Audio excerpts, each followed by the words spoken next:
Mr. Bob Chapman, and Mr. Chapman has got something to say about it. Welcome to the show, Mr. Chapman, and God bless you for all that you're doing out there. Oh, thank you very much. I don't think that anybody really knows which way this is going to go from the outside. The insiders know exactly what's going to happen.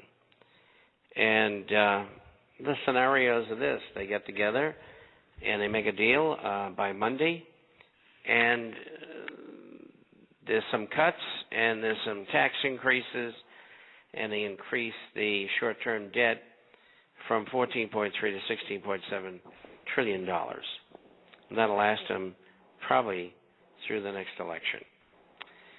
Second scenario is they don't happen and they extend it. And the extension goes out perhaps something into what you would say perhaps mid-October. But that also means that the money that's been borrowed, and I say that euphemistically, borrowed from the federal pension plan, Social Security, Medicare, will not be $275 billion, which it would be up until August 2nd. If they go into October, it'll be $700 billion. Now, I don't know how they're going to pay that back. They'll probably issue bonds, and the Federal Reserve will have to buy them, and that will boost the money in circulation, monetization, higher inflation, and they know that, but they don't care. The third possibility is simple default. Just simply default. And that's possible. So I don't know which way they're going to go with this, but none of them are good. They're all bad. What should happen is it shouldn't happen. It should stay where it is. No more debt. Cut back the budget deficit. And probably have to increase taxes simultaneously in a reasonable way over the next 5 to 10 years. And the economy, yes, will not go into hyperinflation if that were to happen. It would go into a deflationary depression. And that would probably last for 5 or 10 years, maybe even longer. And everything would get straightened out. All these banks would go under, and insurance companies and transnational corporations that are carrying 2 sets of books. That game would be over. And it would be dreadful. But it's going to be dreadful anyway. There is no way to avoid it. And to deflect from this, to get people's attention someplace else, they're going to have one war after another. And you people in the military, you see that. You're involved in it. And it's not going to stop. It is not going to stop. It's going to continue.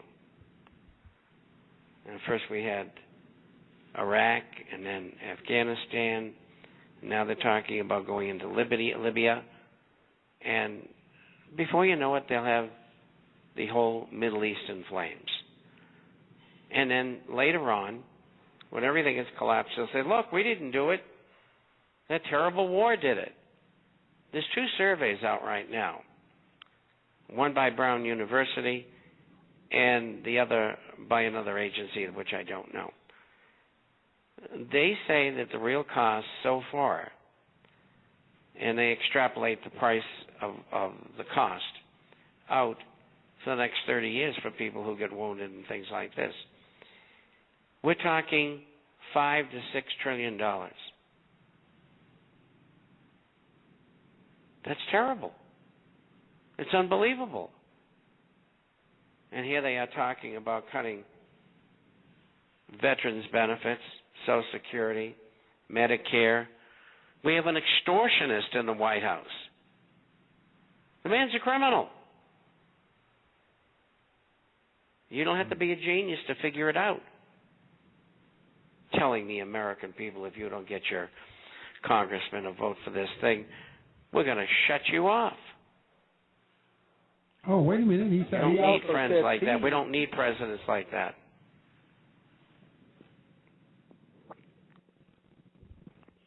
He said something about you can go eat your peas. What's that? He said something about going to eat our peas. In our food. I missed that. Oh. Maybe that's a colloquialism. I don't know. Must I've be never something heard that he's tied up into. If you don't mind me interrupting, I have a number of questions, but I wanted to interrupt with one because it was important. I was afraid you were going to mention it, and nobody knows who they are. America, in the news, people are talking about some organization called Moody's.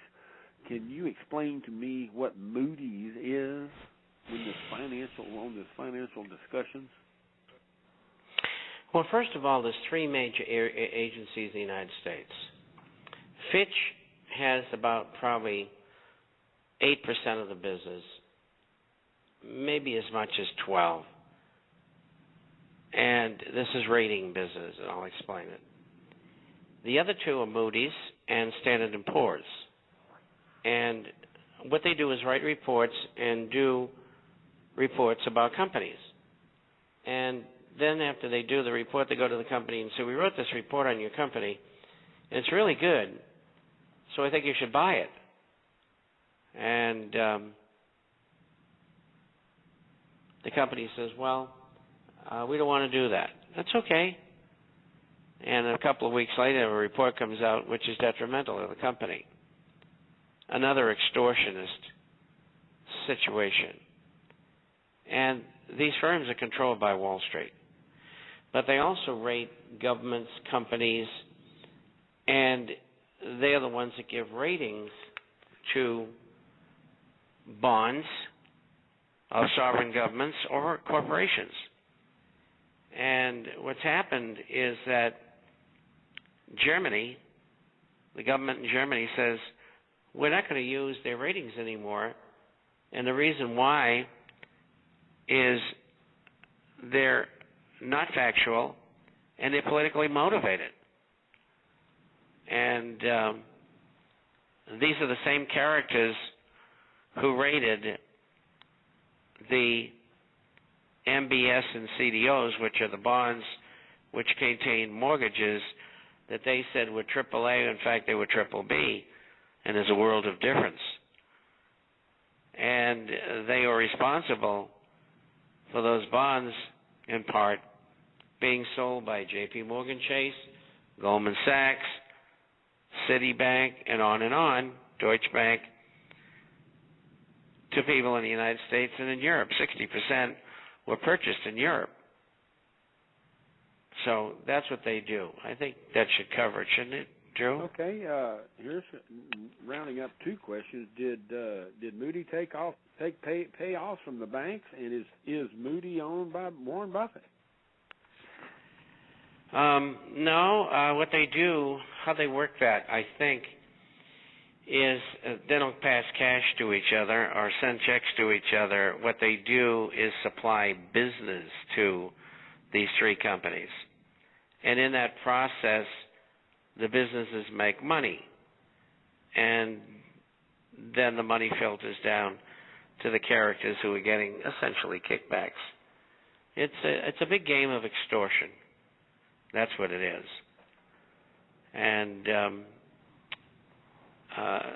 but they're controlled by the banks and Wall Street, because the banks and Wall Street have them write reports that they get paid for. Whether they need the reports is irrelevant. Okay, here's a long question from Germany. Please ask Mr. Chapman and let him know that the newspapers here in Germany are preparing the people for a total transfer union, and he puts that in quotations, a transfer union of the euro.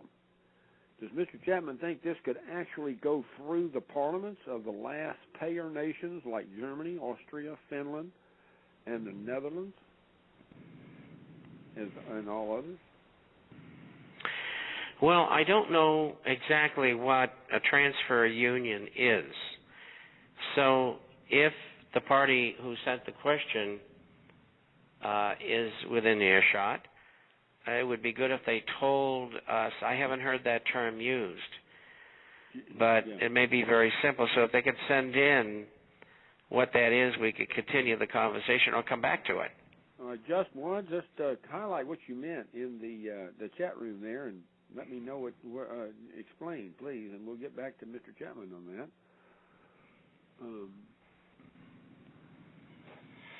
What does Mr. Chapman feel about Obama seeking emergency Camp David meeting, and Mr. Boner telling Mr. Obama to take a kite? Well, obviously they don't get along too well. And Mr. Boner, who knows?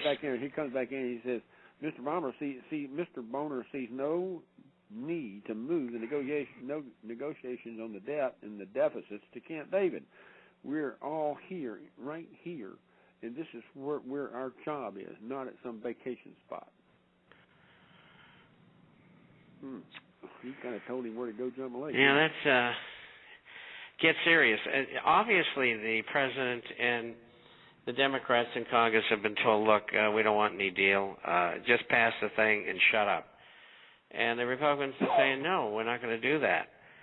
And whether they can stand up and take the heat, I don't know. You know, a lot of them are paid out by the bankers in Wall Street. In fact, almost most of them. And so we'll see where all that leads. But he's probably right. And it was a appropriate answer to the request. Well, come out and see me at Camp David. This guy plays golf every weekend. He makes trips all over the world. He brings 500, 2,000, whatever the number is, with him. He has a plane that carries his dog alone. I mean, you got to be kidding me. I mean, this guy thinks he's a potentate. It's too bad I don't have it in front of me, but it was a piece that was done, a little note was sent to me today by a subscriber, and it'll be in the next issue. And it compares what the president is doing to what Caligula did with his horse.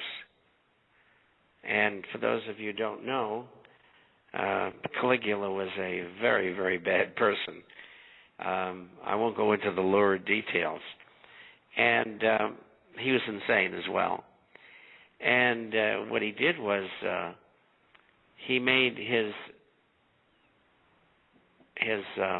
horse proconsul, which was the top spot below him in the hierarchy in Rome.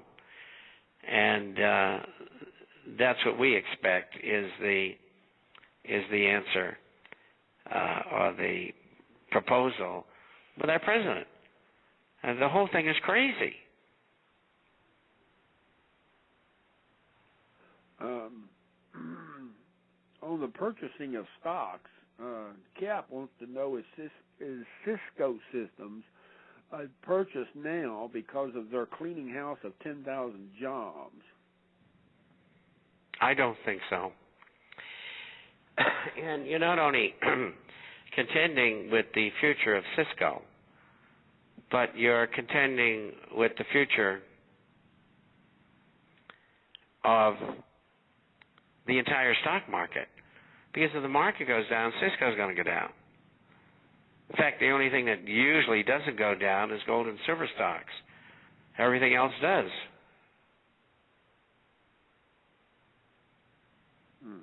Ask Mr. Chapman if he thinks that it will... ask Mr. Chapman how much he thinks it will cost in gold and silver to purchase a single-family home once we get into hyperinflation, or is it, in my personal viewpoint, is that material? Because why would you want to buy a home during the time of hyperinflation? Well, that would make the home sell at a price about the same as it has been, which it shouldn't be. And that means that after the hyperinflation is over, let's say a home was selling for $100,000. During the Depression, homes dropped in value 60 to 100%. So let's say it nominally would have dropped 80%, but in time it will, because the hyperinflation will end, deflationary depression will take over, and you might be able to buy the house for $20,000 or $30,000. And if you've got gold and silver, you're going to be in much better shape because you don't have a currency, and they're all bad. And so you would have gold and silver, which would go up as the value of currencies went down, which has been the case, even though it's been suppressed. Gold and silver are going much higher, and you've been given another opportunity by your government and others to buy gold and silver, coins, bullion, and shares at this level, and you're probably never going to see these prices again. Going back to that previous question from Just One, he comes in and he says, quote, a transfer union is a direct payment off all debts of the debtor nations by the nations who are still solvent, similar to what you have in Germany, where basically Bavaria and Swabia pay for all the other states. Since Bob knows German, the German word for it is Landerfinanzausgleich,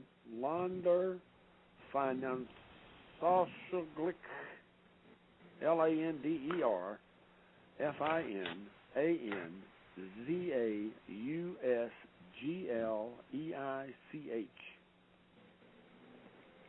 I didn't know your German was that good.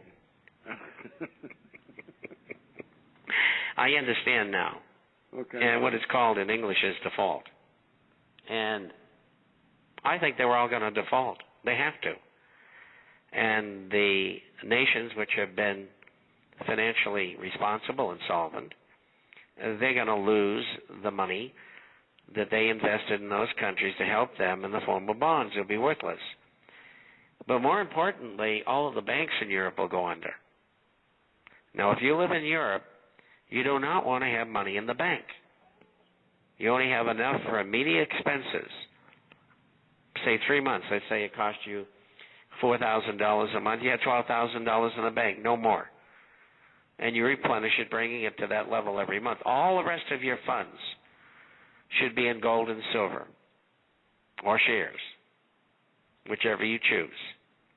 And anybody who wants to do that in Germany, we can help you. Those of you who get the publication know we have a few articles in German in there. And we also get them in English, too. But we usually get them in German first. And so, if you want to receive, in English, a copy of The Forecaster, you can go to our site, theinternationalforecaster.com. Forecasters, FORECASTER.com, or you can email us, and that's Bob at INTFORECASTER.com, and we'll answer any questions you've got. But that's where you should be headed.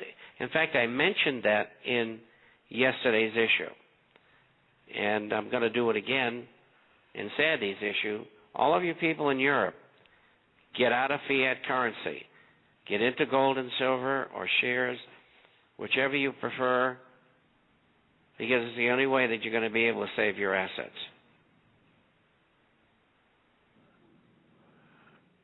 Does Mr. Chapman believe without job growth, more foreclosures of homes in all countries will continue to grow? Well, in some countries, all countries that have most of their homes, or a substantial amount of homes that have been financed. Now, you can go to Latin America and parts of Europe and Asia, people only pay cash. And those countries will be affected the least. And Latin America is one of them.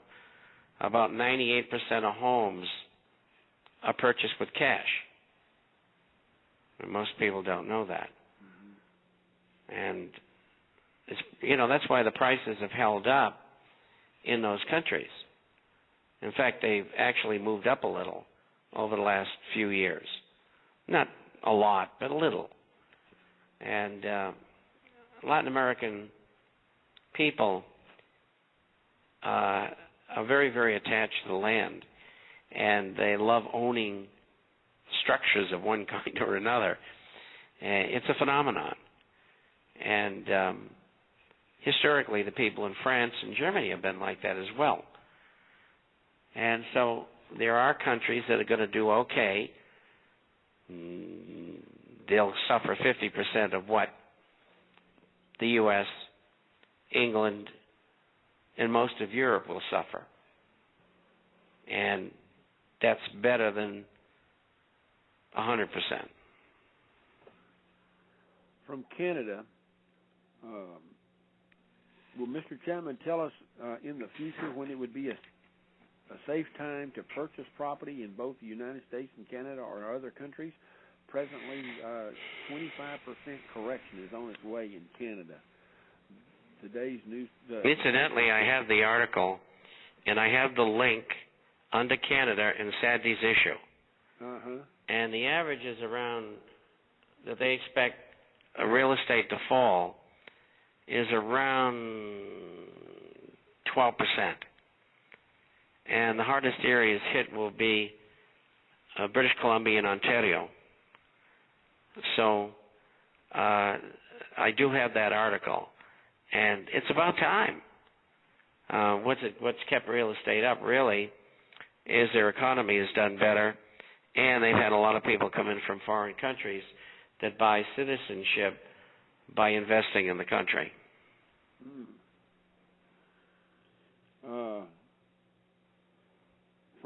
From Spain, as I see it, Mr. Chapman, eyes are quickly shifting toward the first tremors of the financial crisis of Italy. Concerns over Greece and Portugal seem rather quaint, with the economy of Italy being 7 times larger than that of Greece. Italy is simply too big to bail out. Its collapse, like a sinking ship, could create a vortex that drowns Europe. Your comment? Well, I think that's a fair statement. And Spain's just slightly smaller, so they're both going to go with the other 4, the fourth one being Belgium. And, yes, they're going to default. And it's as simple as that. And when will that happen? I don't know. And if they're smart, they won't let it go too long. And they'll have a big meeting like I've described before. All the countries will get together and revalue and devalue their currencies against one another. They'll have multilateral default. And then they'll decide what's going to be the world reserve currency. And it'll probably be the dollar backed by gold, if they have it. And if they don't have gold, they can always borrow it. I mean, these people all work together. So that's where I see this heading. And I wrote about that in yesterday's issue. I said, as soon as possible, unless they want mayhem they have to put up with.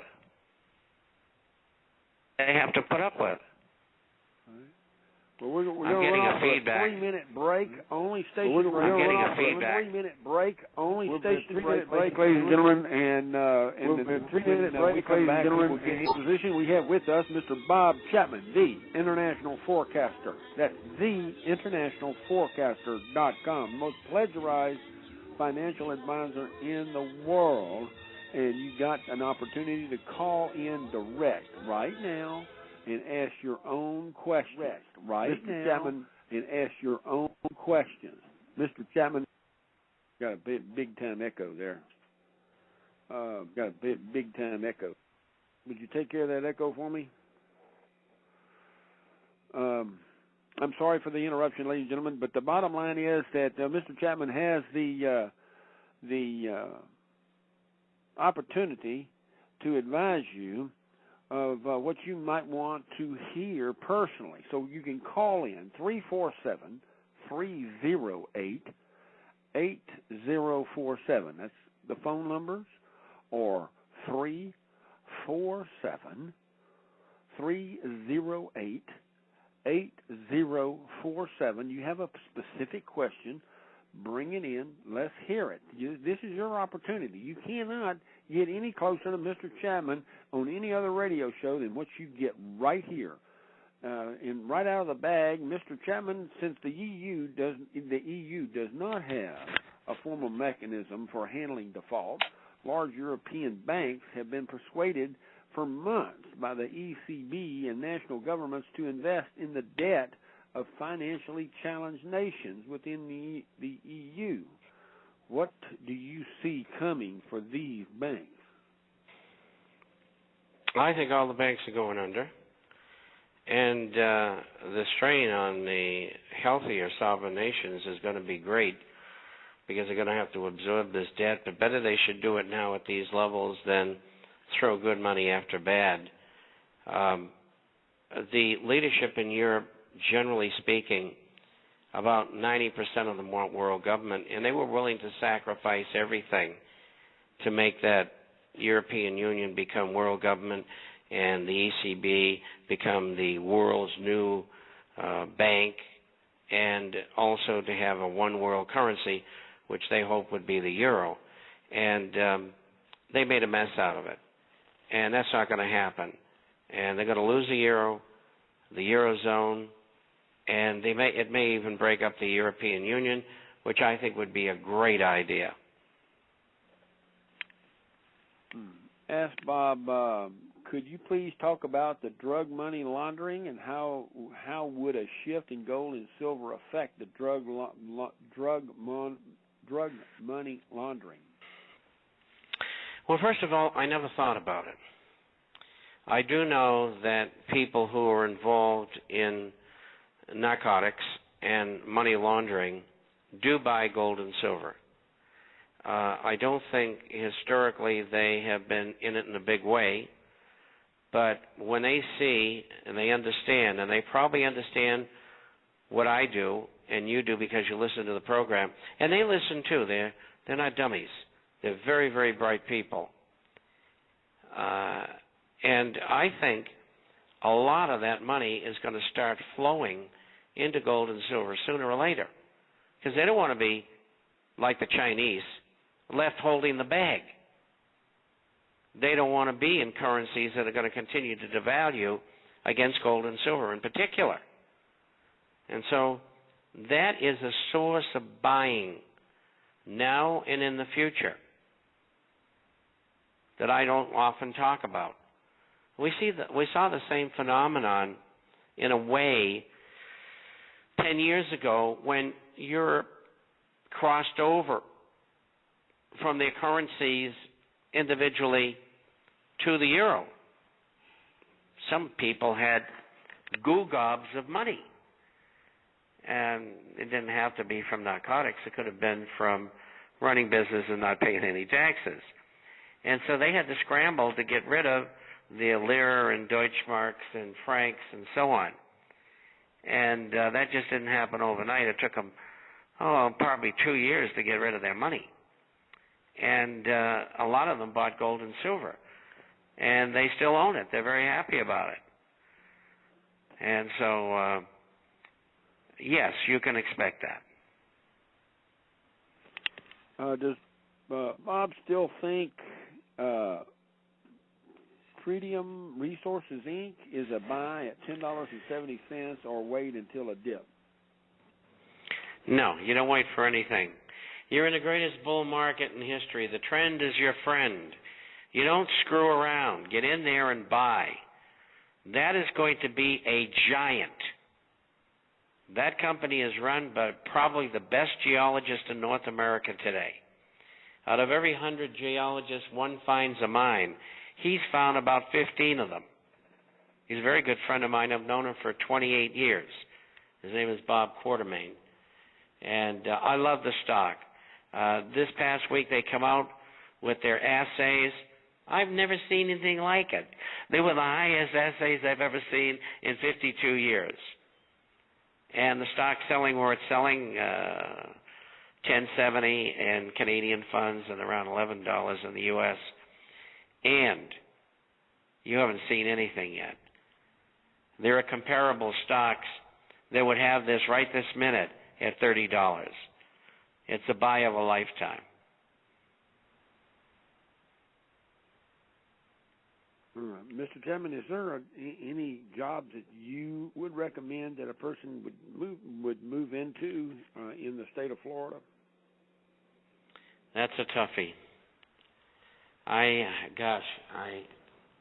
You just got to be inventive and reinvent yourself for whatever opening is there.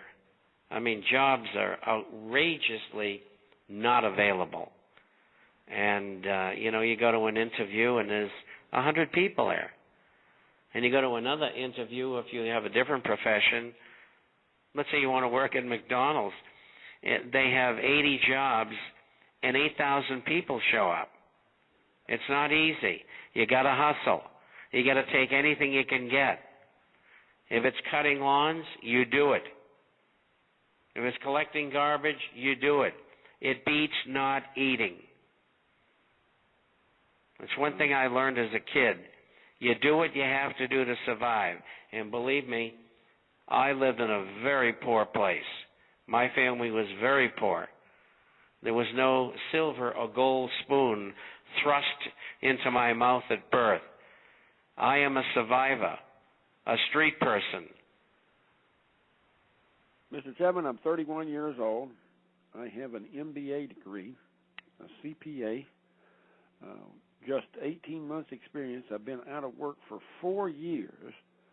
4 months ago, I went over to Kroger's grocery warehouse and asked the night shift manager if I could work for free just to learn how to run a forklift. That was 4 months ago. I took a job yesterday that was offered to me with a master's degree running a forklift for a plumbing company who said that if you can work from the bottom up, we have an opening in the financial department, but it's about 18 months out. In the meantime, we would like for you to learn the plumbing business. He was taken over 26 other qualified individuals who are seeking the job at the same time, and that 26 was 26 that were there when he was there, and they've been looking for somebody for 2 months. He was the only one that knew how to run a forklift. Well, that's a good story from the previous question that we had. You got to do what you got to do. And, everything, of course, within the law. And you've got to take what you can get. I know somebody who is a master chef, an Italian chef, used to earn $120,000 a year, and then with this invasion of people from the rest of the world illegally, somebody came in who was a good cook, who came from Mexico, and he's willing to work 60 hours a week for 1/3 the salary that this guy was getting, so he lost his job. So what did he do? He worked for the post office, and they're cutting everybody. So what does he do now? He went out and got the equipment, and now he's cutting lawns in Florida, mind you. And he's got 11 clients, and he hopes to get 30 of them. So if that's what you got to do, that's what you got to do.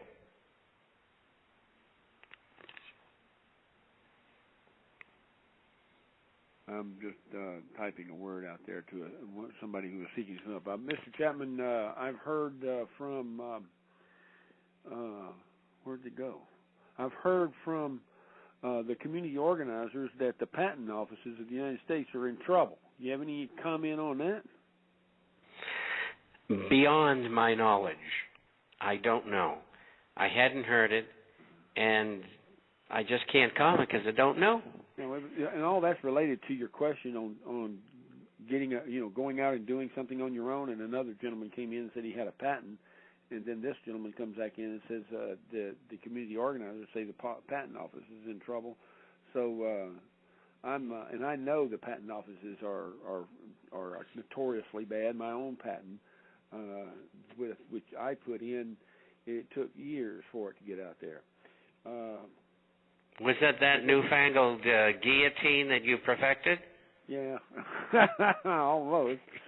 I may go out and sell hot dogs at the ball game. That's a good point. You might you're making money at selling hot dogs at the ball game, and some people out there are spending money left and right, Mr. Chapman. And I can't understand why people got their nose in television and all these other things, sports, and not paying attention to what's going on with the economies of the world and trying to help their neighbor. They're just downright greedy. Do you see this? This isn't just an American problem? Is it just a world problem where people are just... No, it's a world problem. A lot of people don't get it because they're ignorant, and they'll never get it. And then you have the people who are in the upper middle class and some of the middle class who are still able to live the way that they did before. And that's going to end. But they don't care. They're going to take it out as far as they can. I mean, wait till you see the drop-offs in people attending universities. It'll be staggering. They'll probably lose, even in state schools and, community colleges, they'll probably lose 1/3 of their students. But in private schools, 50, 60%, maybe even more. And some of these private universities are going to have to shut down. Mr. Chapman, just going back to your earlier comment, when you said that the greed is out there, I just traveled from Chicago down into northern Kentucky and visited with my mother's family, and I was treated like part of the family. Just to expose some of the greed that's out there in Chicago, it was going to cost me $600 to fix my air conditioner for my car. I decided to forego the repairs. I got down into Kentucky, and my second cousin fixed my air conditioner for $64. Well, that goes to show you got to have a tight family. And that's what people should be doing, helping one another, whether they're family or not. And that's the way America was originally done in the 1800s, but we've gotten away from that, true? Well, that started in the 1930s. It was called parental responsibility. And the family unit was the most important thing in all cultures. And what happened was that the government decided that they were going to take over the function of the family unit in this cradle-to-grave socialism. And that's why we're in the position we're in socially, family-wise, friend-wise, why people are so greedy and self-centered. It all comes from the government.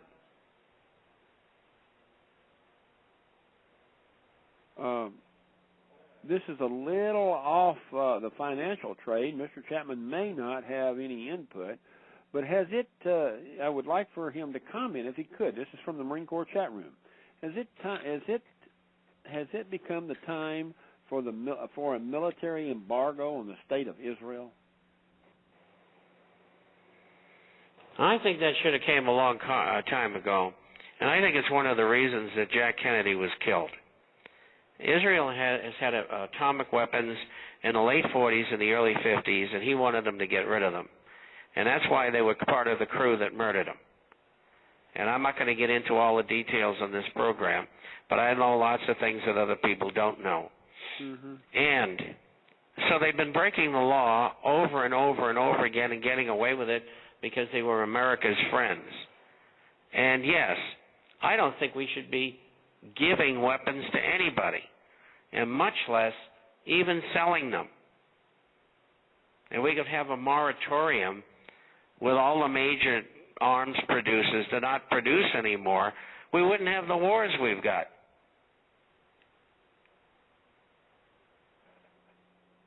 We come back with another question from the Marine Corps chat room, and it's basically along the same lines, but it refers to the United States being the worst threat to war. And the question is the United States the biggest peace threat in the world? Always has been. It's a way of making money. And, I'm not a warmonger. I've been there and done that. But anybody that's been there really doesn't want to be there again because it's awful and nasty.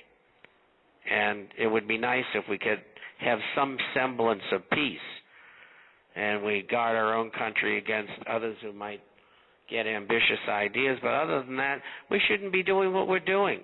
And it's not only us. Before us came the British. I mean, look at the Empire, and Germany, and France, Spain. They all had their time of colonialism. And what we're experiencing in America now is nothing but colonialism. It's an empire.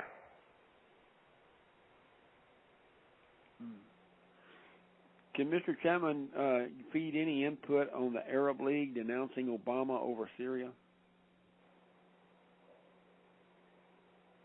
The Arab League did what? Denounces Obama over Syria?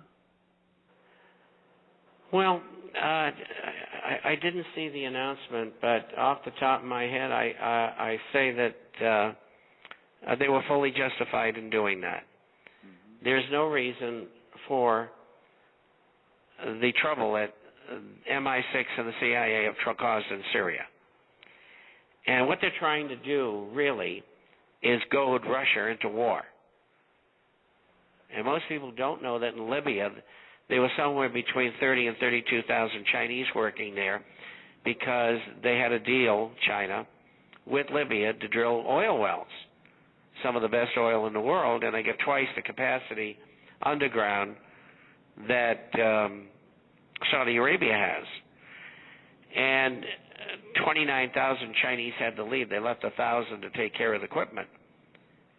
And they were trying to get Chinese to go into a war with them for invading Libya because essentially they invaded Libya. I mean, who's there? Rebels. Who are there? Al-Qaeda, Taliban, and the CIA running these rebels. Who's supplying the money and the equipment and everything? The British, the French, and the United States. Why are they there? They want to steal everything. It's pretty simple. What do they want to do next? They want to send you, the Marines, in to take over the country so they can steal it more easily.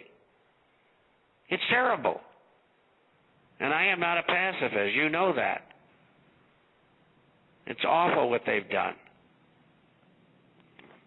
Well, you're talking to the choir here. My great-great-uncle said it more plainly than anything. You just have to relate what he was talking about in 1933 to the goods and services and armaments of today. War is a racket. Major General Smedley, Darlington, Butler. Type it in there. I put it on the web in 1993. It's been mushroomed. It's out there. I don't even have to worry about is anybody reading it, but obviously some of you out there don't. So take time, read it. I've got it in the Marine Corps Hall of Fame. I've got it at the Marine Corps Museum, original copies. I've done everything I can to get that War is a Racket out there, posted everywhere. Go read it. Ask Mr. Chapman about the Bernanke QE3. He's not ruling it out. Does that mean they're going to implement it? Well, of course. And we predicted it a year ago, May. You sure did. I got to and nobody else predicted it, believe me. They don't understand. They don't get it. I mean, again, we based out on gold and silver 8 times. It's going to go up over 100%, both of them, by the end of February. And everybody else was going the other way. Oh, it's going down, they're going down. They were wrong again. They've been wrong every time for 5 years. Why? They don't understand history. They don't understand what's going on. They're not bad people. They just don't understand. And people follow them and lose their money.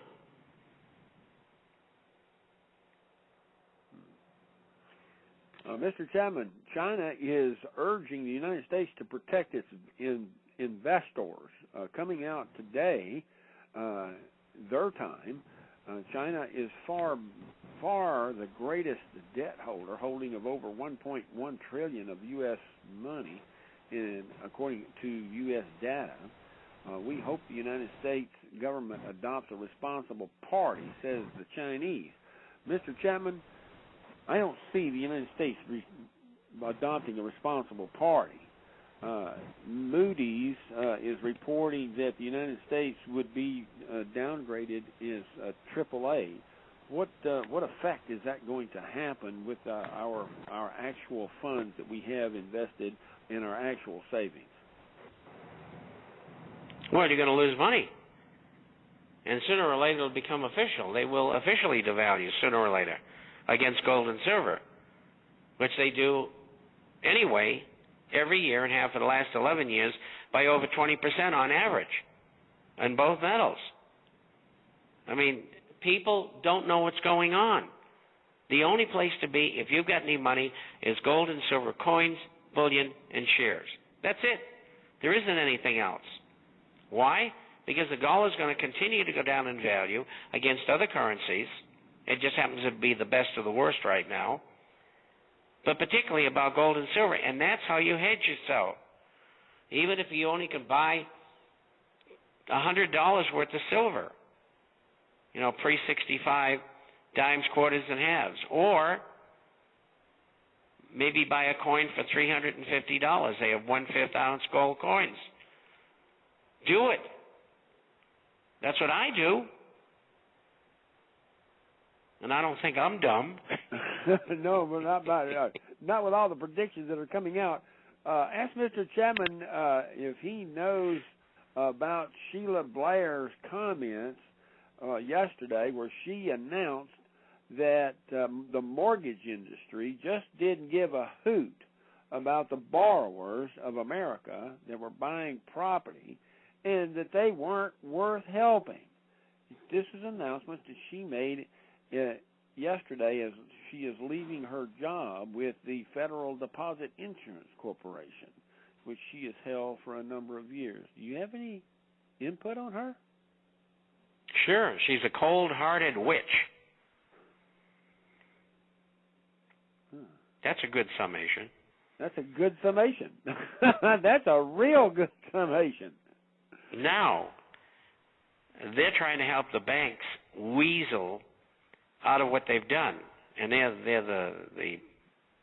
the ones who were the moving parties. They were the ones who were the lenders to companies which should never, people should never have been given loans for houses. Now they're trying to get off the hook for $5 billion. This is collectively. There's a whole bunch of them, banks. I think the minimum will be $30 billion. And the public's not going to get a dime of it. All those people who lost their homes aren't going to get anything. It'll all go to states or in fines of the federal government. There's no help out there. That's why you got to do what you got to do to survive. And those of you who are not in that position yet, you got to prepare dehydrated, freeze-dried foods, a water filter, and make sure you can defend your family. Things could get nasty. Who knows? And so you've got to do those things. They're insurance policies. Very important. It's just like Wendy Wilson's 1 year package of survival herbs that every home should have. You need to get those herbs, 1 year supply of herbs, for all kinds of little diseases, nicks, and crannies. You need to talk to Wendy Wilson about that, guys. I'm not trying to plug Wendy Wilson because she's a friend of mine. I'm plugging Wendy Wilson because she has something that you need, a year's supply of herbals for your health. Mr. Chapman has Wendy Wilson in his newsletter, not because Wendy Wilson is just an herbalist. It's because she's one of the best. And he doesn't have to worry about information that's coming from her that's not true. Mr. Chapman. And wait a minute. You also got to enter in here with the new FDA guidelines. They're trying to take many of the supplements and herbs off of the market And if you're going to act quickly, because they may not be there for you in the future. And if Senate Bill 1310, which we're going to talk about here in about 10 minutes, is that goes through, guys, you can forget about the health food stores out there having much of anything unless it comes from the big pharmaceuticals. Isn't that right, Mr. Chapman? That's absolutely right. It's been in process for about 50 years. I started writing about it about 20 years ago, and nobody was listening, of course, and nobody else was writing about it except people in that area, so to speak. And finally, it's upon us. It's dreadful. I mean, I've taken supplements for almost 50 years, and I don't have anything wrong with me. So, and I've never had anything wrong with me. So what does that mean? It means maybe they work. So get them. Amen. Well, Mr. Chapman, that's our show for today. Anything you want to close in on? I didn't hear about a hole-in-one, so how's it going out there in the golf world? Well, we're playing well. Judy's hitting the ball farther, and which is great. And I'm playing in the 90s consistently, which means my handicap's going to come down, but that's okay. I'm proud of that, being 76 in a couple of months. And even that I can play is terrific. Never mind play very well. And so I'm very happy about that. Betty and Vicki in California come in and say they need to get some of that Willard's water. My stroke at the golf range has been helped quite tremendously after loosening up the joints with Dr. Willard's water. He may not be able to get it since he's in South America, but tell Mr. Chapman and Judy that we're still praying for him out here in San Diego. Well, I thank you very much, and I thank you all for listening, and all you guys and gals out there, stay out of harm's way. Amen. God bless you, sir. We'll see you next week. Bye-bye. Bye-bye. Yeah, Ladies and gentlemen, Mr. Bob Chapman.